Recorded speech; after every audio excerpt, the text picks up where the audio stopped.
سڑکیں بنائی جا رہی ہیں, ایئر سٹرپس بنائے جا رہے ہیں ایک ڈسپیوٹڈ ٹیریٹری میں. اور کل ہم نے دیکھا کہ انڈین ملٹری کی جب ہندوستان کے وزیر اعظم نریندر مودی کے ساتھ ملاقات ہوئی تو جو اخبارات میں چھپا ہے ہندوستان میں وہ یہ ہے کہ ہندوستان بالکل پیچھے نہیں ہٹے گا. آپ کا کیا انالیسس؟ کہ اب اگر یہ ابھی میں چائنا کے ایمبیسڈر کی سٹیٹمنٹ دیکھ رہا تھا جو نیو دہلی میں ان کے ایمبیسڈر ہیں, انہوں نے کہا کہ انڈیا چائنا کے لیے ایک اپرچونٹی ہے اور چائنا انڈیا کے لیے اپرچونٹی ہے. حقیقتاً ہمیں دونوں کو انڈرسٹینڈنگ کے ساتھ آگے بڑھنا چاہیے. چلتے ہیں ہندوستان اور چین کے معاملے کی طرف, کہ جو ایک سٹینڈ آف ہے, ایک بہت ہی عجیب و غریب قسم کا سٹینڈ آف ہے, جس سے میں سب سے پہلے اگر آپ سے شروع کروں جل صاحب, یہ ہے کیوں یہ معاملہ, یہ چین کی طرف سے اتنا شدید جو رد عمل ہو رہا ہے ہندوستان کی افواج کی طرف, اور یہ چین کے 4000 سے 10,000 فوجی جو ہیں وہ اس وقت بتایا جاتا ہے کہ ہندوستان کے کنٹرول ٹیرین کرنا چاہ رہا ہے. کیسے آپ ہمارے ویورز کو سمجھا پائیں گے کیا ہو رہا ہے؟ بسم اللہ الرحمن الرحیم. دیکھیے اس میں 2-3 عوامل موجود ہیں. پہلی بات تو یہ کہ متنازع علاقہ اور بھارت نے یہاں پہ بہت بڑے پیمانے پہ انفراسٹرکچر ڈیولپمنٹ کا کام شروع کیا, سڑکیں بنانی شروع کر دی. تقریباً 60 کے قریب روڈز بن رہی ہیں جو انہوں نے 2022 تک مکمل کرنی تھی. اس کے ساتھ ساتھ برجز انہوں نے بنائے ہیں, ایک ایئر سٹرپ وہاں پہ بنائی ہے. اس کا مطلب یہ ہے کہ چائنا کو یہ انڈیکیشن مل گئی کہ بھارت یہاں پہ اگریسو ڈیزائنز رکھتا ہے, اپنا بلڈ اپ کرنا چاہتا ہے کسی وقت کے اوپر. یہاں پہ ایئر کرافٹ یہاں سے آپریٹ کریں گے, سڑکیں بن گئی لہٰذا یہاں پہ گنز آ سکیں گی, یہاں پہ ہر طرح کا ملٹری اکوپمنٹ لایا جا سکے گا. لہذا یہ ایک ایسا امر تھا جو کہ جس نے الارم کر دیا چین کو کہ یہ کوئی پرماننٹ قبضہ رکھنا اور یہاں پہ کچھ اگریسو ڈیزائنز موجود ہیں.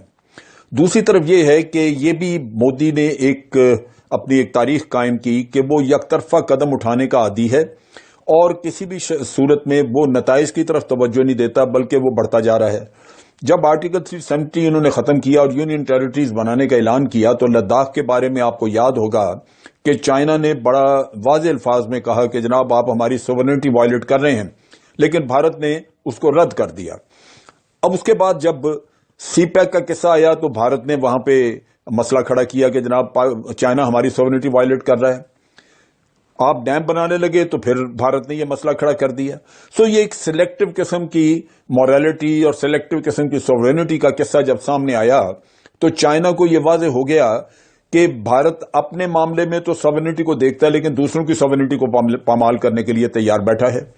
جس علاقے میں چائنیز آگے آئے ہیں وہاں پہ تیسرا جو ایک پریشان کن وہاں پہ مسئلہ نظر آتا تھا وہ یہ کہ وہاں پہ تقریباً 8 کلومیٹر کے فاصلے پہ اگر ایریل ہم لیں وہاں سے اس کو ماپیں تو تقریباً 8-9 کلومیٹر کے فاصلے پہ کراکورم ہائی وے ہے جو پاکستان کی, جو آپ کہہ لیجئے کہ چین کے ساتھ ہمارا بیسک لنک ہے اور سی پیک آگے بن رہا ہے وہاں پہ. تو ان حالات میں چائنا جو یہاں پہ اتنی بڑی انویسٹمنٹ کر رہا ہے اور ایک اس کو اسٹریٹجک رستہ مل رہا ہے جو وہاں پہ اپنی اگر ساؤتھ چائنا سی میں اس کی آئسولیشن ہو تو اس کو باہر اوپننگ آپ دے رہے ہیں. بالکل صحیح ہے. بھارت بڑا امپورٹنٹ پوائنٹ ہے, مجھے ایکس فارن سیکرٹری نجم الدین شیخ صاحب کو بھی اس میں لانے دیجیے. وہ چیزیں تھیں جو چائنا نے پریمپٹ کیا, ان چیزوں کی وجہ سے چائنا نے پریمپٹ کیا.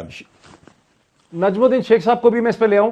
نجم الدین شیخ صاحب, بعض بھارتی مبصرین کو پاکستان کی سائٹ پہ نہیں, انڈیا کے اینالسٹ جو جیسے ہندو اخبار میں یہ تبصرے چھپ رہے ہیں کہ چین جو کچھ کر رہا ہے اس کی اسٹریٹجک ڈائمینشن میں پاکستان بھی انوالوڈ ہے, یہ ایک سرٹن پرو پاکستان قسم کی موو ہے چین کی. آپ کیسے دیکھتے ہیں؟ نہیں دیکھیے, اس کو آپ کو اسی مد نظر میں دیکھنا ہے کہ لداخ میں چین نے پہلے بھی کہا اور پھر کہا کہ صاحب آپ جو چیزیں کرنا چاہ رہے ہیں یہ لائن آف ایکچوئل کنٹرول پہ ہو نہیں سکتی. تو جب اس کو آپ دوسری پہلو سے دیکھیں کہ اب یہ ووہان اسپرٹ جو تھی اس کو ہندوستان نے ووہان اسپرٹ بنی, پھر جب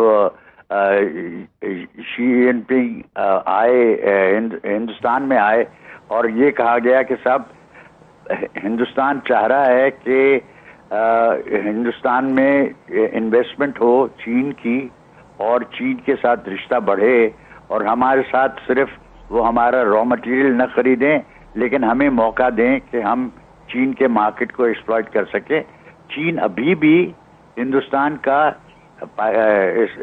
یورپ کے بعد دوسرے نمبر پہ ٹریڈنگ پارٹنر تھا، اب شاید تیسرے نمبر پہ آ گیا ہے، کیونکہ چین اب دوسرے نمبر پہ امریکہ ہے۔